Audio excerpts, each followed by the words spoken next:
How to make a WhatsApp group interesting. Making a WhatsApp group interesting involves engaging members, creating a positive atmosphere, and ensuring the content shared is valuable and relevant. Here are some tips to help make your WhatsApp group more interesting. First is to define a clear purpose and rule. Ensure the group has a clear focus, whether it's for hobby, enthusiastics, professional networking, or socializing among friends. Also establish rules to maintain decorum and avoid spam. Then pin these rules in the group description or as pinned message. Second is to engage in the group regularly.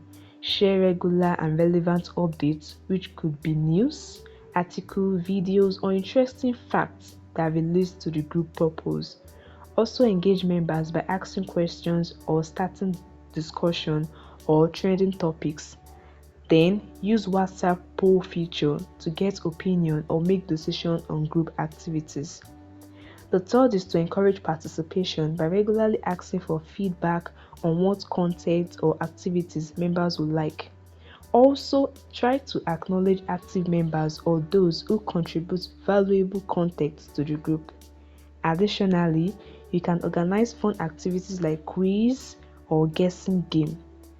Following these tips, you can make your WhatsApp group interesting. I hope you find this video helpful. Don't forget to like, share, and subscribe for more useful tips.